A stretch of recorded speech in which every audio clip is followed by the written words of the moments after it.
రాయలసీమ ద్రోహి జగన్, రాయలసీమ ద్రోహి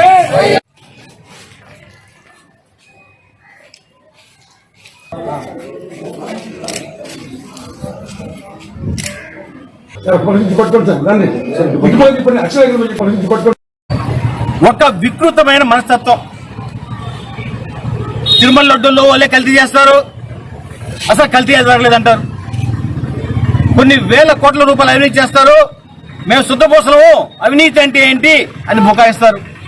వాళ్ళ సొంత బాబాయిని వాళ్ళే చంపుకుంటారు.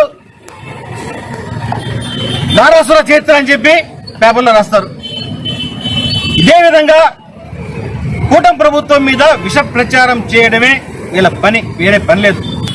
2019 నుంచి 2024 వరకు వైసీపీ ప్రభుత్వం ఈ రాష్ట్రంలో ప్రభుత్వాన్ని పరిపాలించింది. ఆ ప్రభుత్వ కాలంలో పులిచింతల గేట్లు కొట్టుకోపోయాయి, పించే డ్యాం గేట్లు కొట్టుకోపోయాయి, అన్నమయ్య ప్రాజెక్టు కొట్టుకోపోయింది, ఈ సోమశీల ఆఫ్రాన్ పూర్తిగా దెబ్బతింది. ఇవన్నీ జరిగి 2020-21 సంవత్సరం జరిగింది. ఆ తర్వాత వీటిని బాగు చేసడానికి, వీటిని చక్కబెట్టడానికి వైసీపీ ప్రభుత్వానికి 3 ఏళ్ళు అవుతుంది, అయినా పట్టించుకోవాలా. వాళ్ళు ఈ మధ్య నెల్లూరు నుంచి రాయలసీమ నేతలందరినీ పోతిరెడ్డిపాటు తీసుకెళ్లారు. పోతిరెడ్డిపాటు తీసుకెళ్లి రాయలసీమకు తీవ్ర అన్యాయం జరిగింది. రాయలసీమ సాగునీటి ప్రాజెక్టులు ఆయన 2020-21లో ఆయన ఏం చేశాడు? జగన్మోహన్ రెడ్డి రాయలసీమ సంగమేశ్వరం ప్రాజెక్టు ప్రారంభించాడు.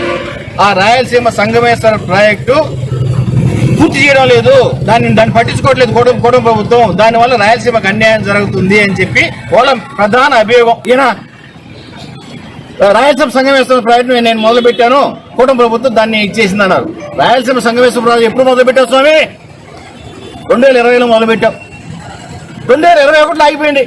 వేశారు వెంటనే వాళ్ళు స్టే ఇచ్చారు. అనుమతులు లేకుండా మీరు ఈ ప్రాజెక్టులో ముందుకు వెళ్ళనాటికి లేదని చెప్పి కరాఖండిగా చెప్పడం జరిగింది. ఇది జరిగింది ఎప్పుడు? 2021లో. ఆ తర్వాత ఇక్కడ ఎవరున్నారు? జగన్మోహన్ రెడ్డి. అక్కడ ఎవరున్నారు? కేసీఆర్. వీళ్ళిద్దరు దోస్తులు, జిగిరి దోస్తులు.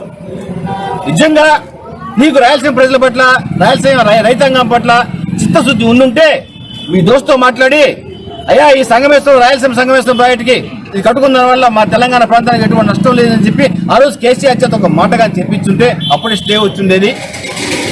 ఆ ప్రాజెక్ట్ అప్పుడే కంటిన్యూ అయ్యి ఉండేది. ఇప్పుడు ఏం చేస్తున్నావు? 2021లో నీ కారణంగా, నీ చేతకాంత కారణంగా ఎటువంటి డిపిఆర్లు, కృష్ణా బోర్డు అనుమతులు లేకుండా నువ్వు చేసిన ఈ నిర్వాహానికి ఈ రోజు కూటమి ప్రభుత్వమే నిందేయడం ఎంతవరకు కరెక్ట్? రూపాయలు స్కామ్ చేసామంటున్నా. ఎందుకంటే ఒక జీవో ఇచ్చేసాం, అసెంబ్లీలో ఒక జీవో పాస్ చేసి దానికి 6,000 కోట్ల రూపాయలు ఖర్చు అవుతుందని చెప్పి 3,000 కోట్ల రూపాయలు రిలీజ్ చేసావు.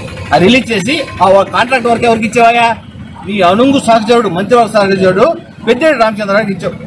ఆయన ఒక 1,000 కోట్ల రూపాయలు దాని మీద ఖర్చు పెట్టి దాన్ని ఆ డబ్బులు కూడా డ్రా చేసుకున్నాడు. ఈ 1,000 కోట్ల రూపాయలు ఖర్చు పెట్టిన తర్వాత తెలంగాణ ప్రభుత్వం నేషనల్ గ్రీన్ ట్రిబ్యునల్కి వెళ్ళి దీని మీద స్టే తెచ్చింది. దీనికి బాధ్యుడు అసలు అనుమతి లేని ప్రాజెక్ట్ ఎందుకు మొదలు పెట్టాలా? దానికి అమౌంట్ ఎందుకు సాక్షి చేయాలా? ఈ రోజు 1,000 కోట్ల రూపాయలు ప్రజాధనాన్ని ఎందుకు వృధా చేయాలా? దీనికి ముమ్మాటికి కారణం వైసీపీ ప్రభుత్వం పెద్దలు.